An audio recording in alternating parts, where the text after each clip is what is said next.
Let's talk some more about Dr. Sam Harris.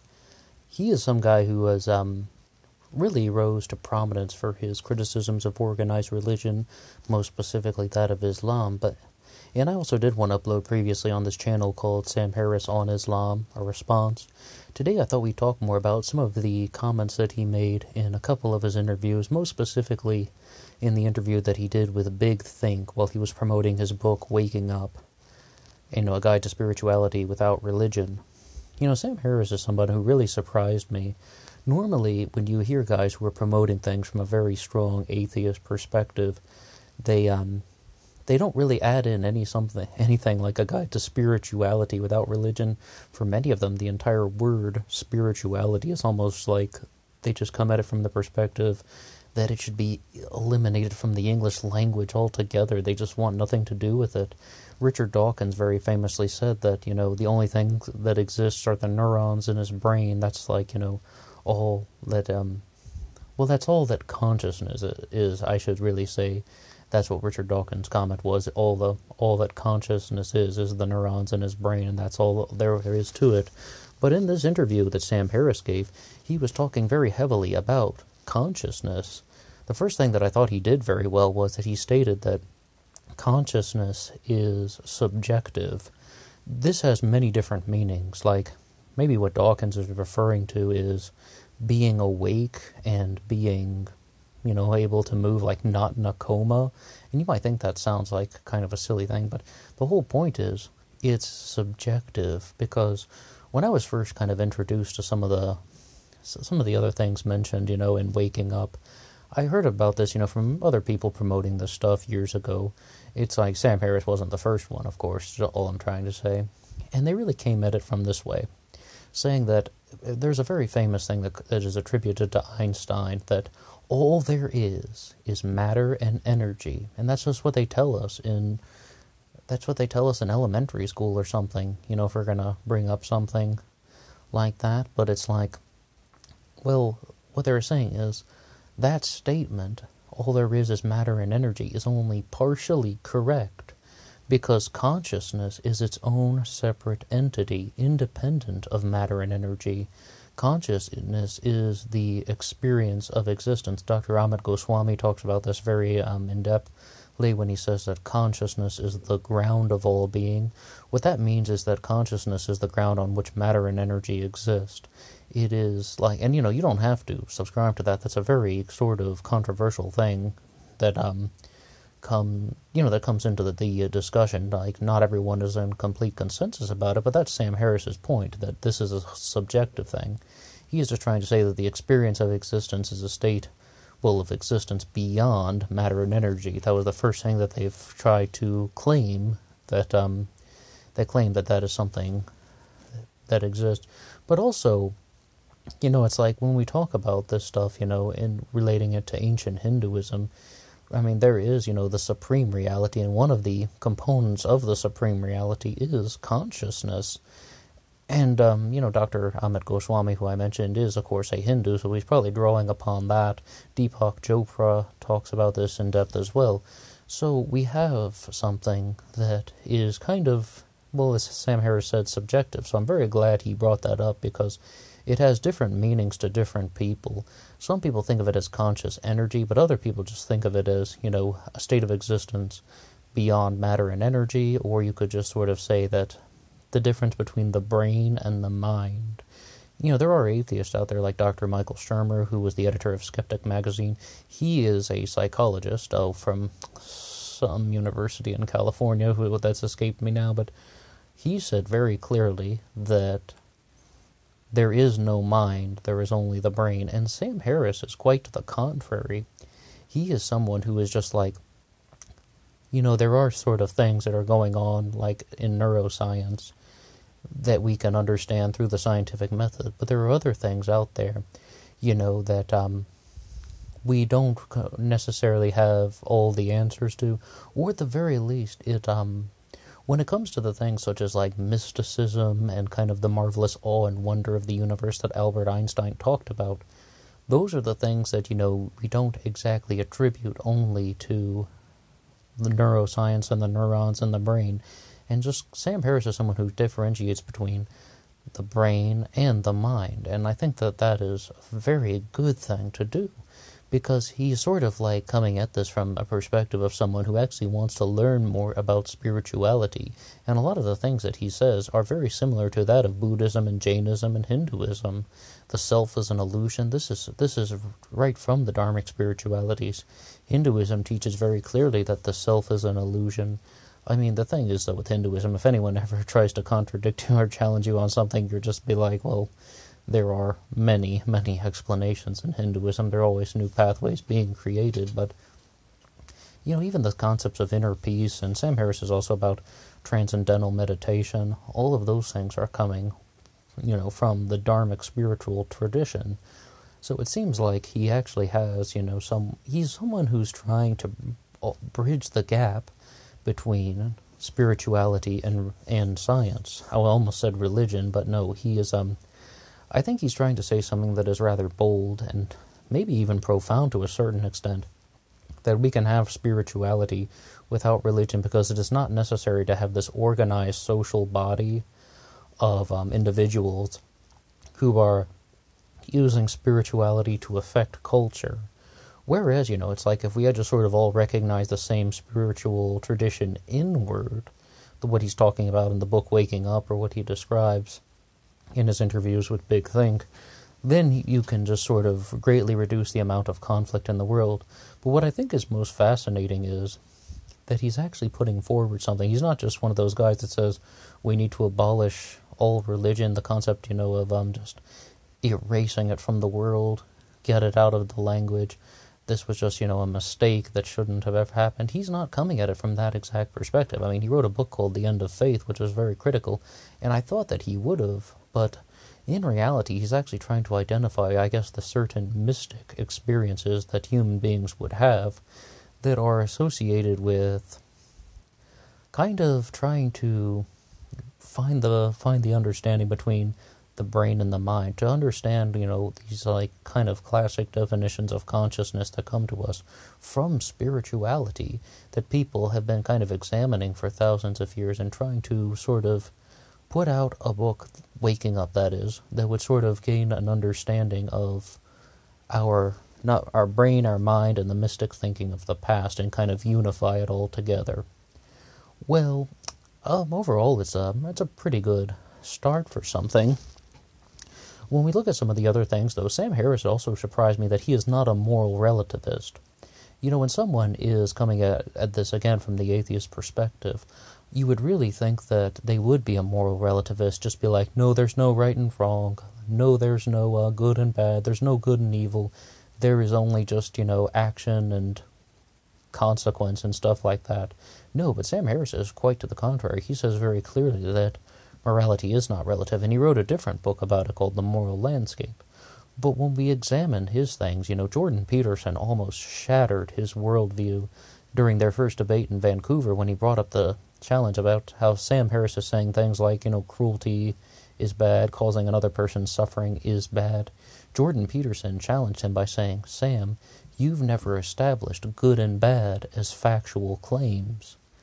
And Sam Harris didn't really compose the best response to that, but I think if Peterson had a little bit of some different wording, he would have really rattled the guy's worldview, because, well, this is one of the reasons why so many people look to things such as faith, or they look to things such as the quote-unquote higher power, or, because when you have something like that, we accept that the ethical truths are, bad, wrong, immoral, things we should not do, the entire concept of good and evil, and many people accept that based on faith.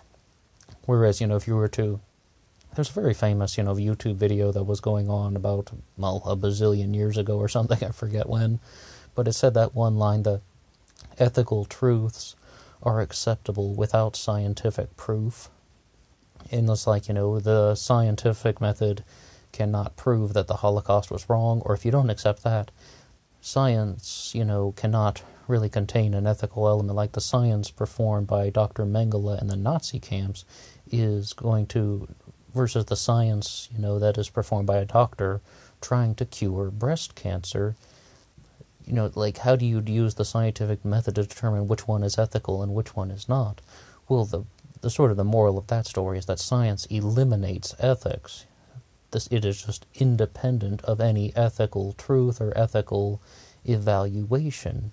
For example, you can conduct a scientific experiment that could be moral or immoral, that could be good or, well, bad, harmful, whatever negative adjective you would like to attribute to it. So I don't really think Sam Harris had the best response to something like that, because that's what most people would just say, well, yes, I mean, I have faith that this thing is good. And that's what Jordan Peterson is really trying to do. When Jordan Peterson is all about belief systems, right? So he's saying that you have a belief that this is good, and you get everybody together that has many of the same beliefs in one thing that is good. That's what kind of a religion is. I'm not quoting Peterson there. That's kind of just a sort of small nutshell explanation, because Peterson also ties it into things like stories, and these stories have different meanings, of course, hence the name Maps of Meaning. But when we get back to Sam Harris, I mean, I think he says some great things about spirituality, but what he is really kind of true. He does acknowledge that the certain things are immoral, but he's never established the bad things as a factual claim, like things like the Holocaust or 9/11, or cruelty, as he talks about cruelty to children or cruelty to other human beings. He hasn't established that as a factual claim. So one of the other ways we can look at this is, during his debate with Reza Aslan in, like, what was that, 2007 or 2008 or something, they had a couple lines at the end where Sam Harris was sort of saying that what we need to do is kind of get scientists around the world to just sort of abandon all sort of association with the personal God and just develop mystic thinking. Like, we need mystic scientists, in other words, people who have this giant fascination with the awe and wonder of the cosmos, which Albert Einstein was. Einstein was a cosmic spiritualist. However, though, Reza Aslan countered that by sort of saying that what we need to do is recognize that a religion is like a language, but the language of how you understand the universe, or you understand yourself, or you understand consciousness, those things, how you understand the miraculous awe and wonder of the cosmos, religion is the language which you communicate with those sort of forces. So what we need to do is we need to have religious scientists, but they need to adopt a different religious language, as opposed to some of the ways of the past. They need to look to things like cosmology and physics to obtain that. So Sam Harris wants mystic scientists, Reza Aslan wants religious scientists, and I think the vast majority of humanity is kind of somewhat in the middle of that. Like, I don't really think everybody just wants to just sort of abandon all sort of traces of spirituality, because we recognize that there is a very, very strong value in a lot of things that both sides are saying, whether it's the religious side like Reza Aslan, or even someone who I guess identifies as an atheist like Sam Harris, who is talking about these spiritual concepts. You know, in reality, though, Sam Harris has been very critical of the term atheism. It was like 2009 or something. I remember reading an article from him in the Huffington Post where he said very clearly atheism shouldn't be a word, and they're only going to use the word until he believes that his new form of thinking has taken over. For example, I mean, you don't really have a word for someone who doesn't believe in flying unicorns, so you wouldn't have a word for someone who doesn't believe in the personal theistic God, whatever you'd like to call it.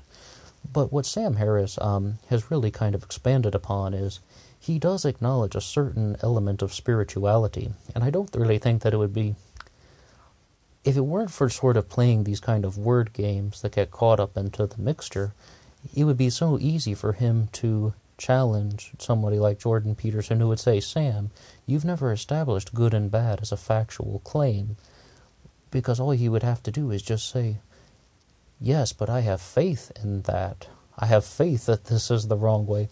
That would be an easy thing to do. I mean, well, anybody can do it. It's not a profound statement. Just be like, yeah, I have faith that things like, cruelty or causing someone else's suffering are bad. I mean, I can't prove it to you, but I believe that. I believe that this is good. That would be so easy. But when we want to look at this from sort of a different perspective, I mean, what we can say is, during his segment on good and evil with Big Think, Sam Harris was really insisting that many cultures around the world just accept that cruelty is wrong, suffering is wrong.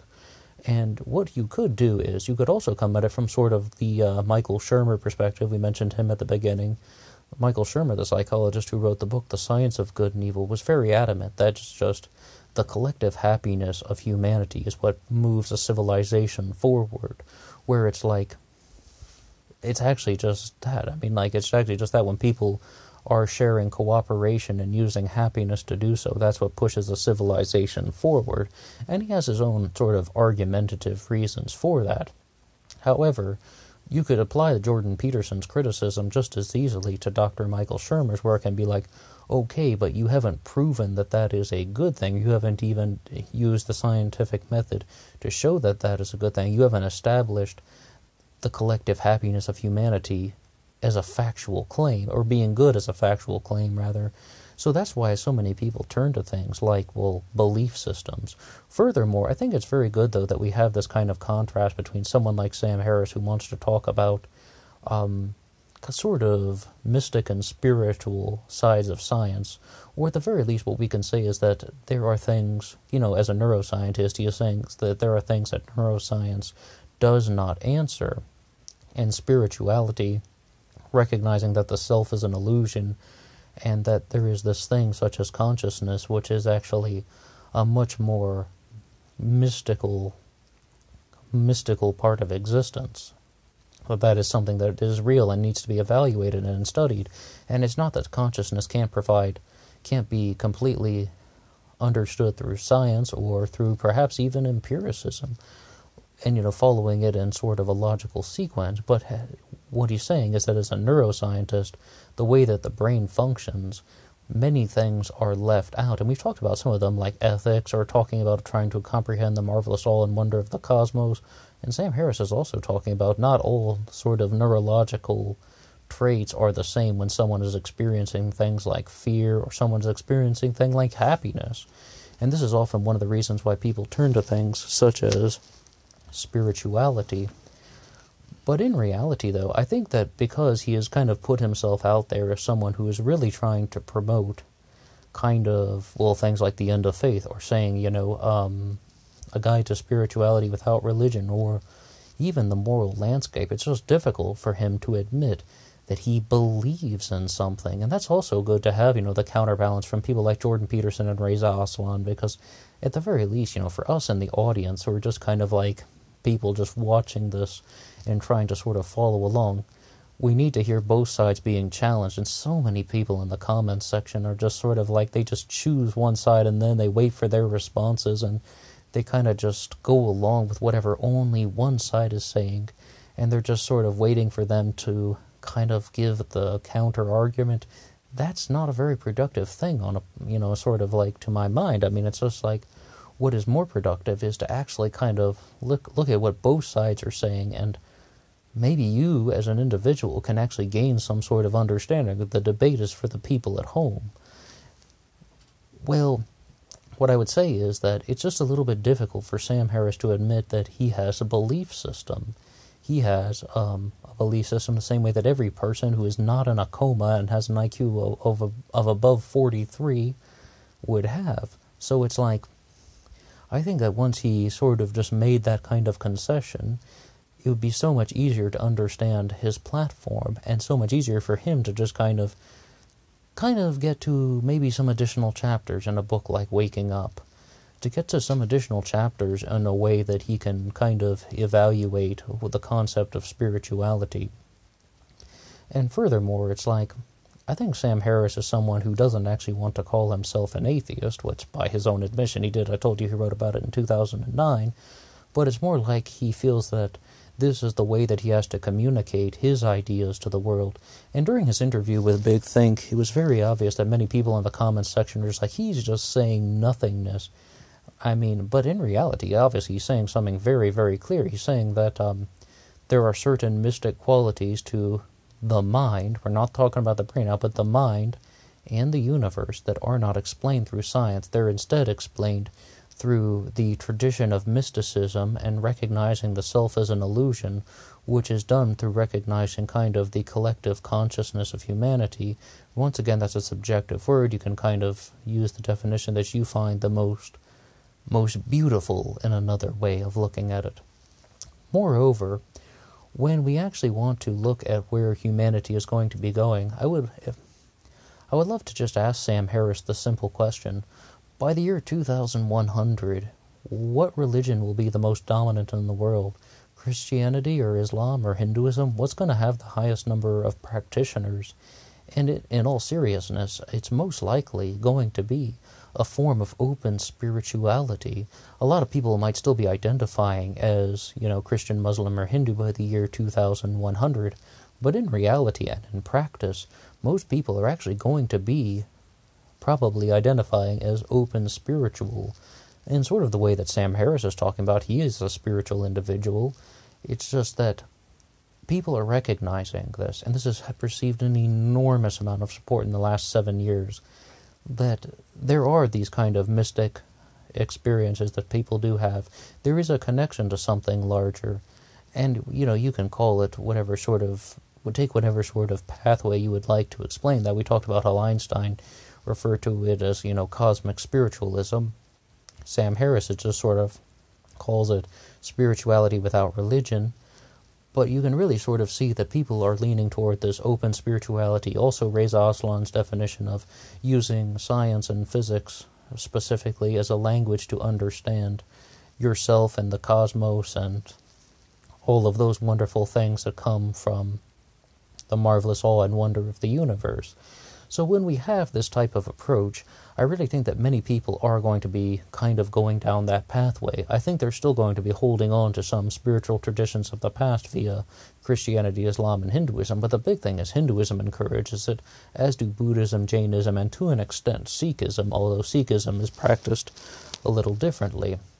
But in reality, the main ambition of a book like Waking Up, as far as it is from my sort of very limited understanding, is that Sam Harris wants to kind of create a way for people to sort of explore this pathway of understanding the miraculous awe and wonder of spirituality, but not get any sort of the dogmatic implications and the rules that come with associated with organized religion. And by doing this, he really hopes that there will be less conflict in the world. Rather different to somebody like Christopher Hitchens, who called for blatant anti-theism and just said this is a bad idea. What Sam Harris is doing instead is sort of creating a pathway for all of humanity to unite in the recognition of certain spiritual concepts that are not explained by the human neuroscientific system, but are instead explained by mystic thinking and kind of looking at the world from a different side, what he calls the other side of the coin. You would have the scientific on one side, and then you would have the sort of mystic spiritual sense on the other side. And once again, I think that it's a very nice attempt to bridge the gap between, traditional spirituality and also between the hard sciences.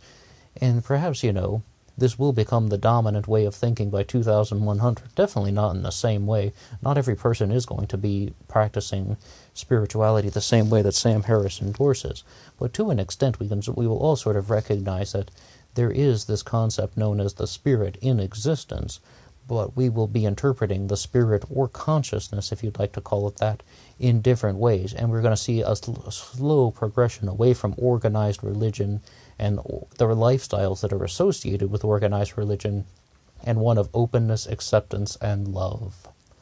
That's all for me. Until next time.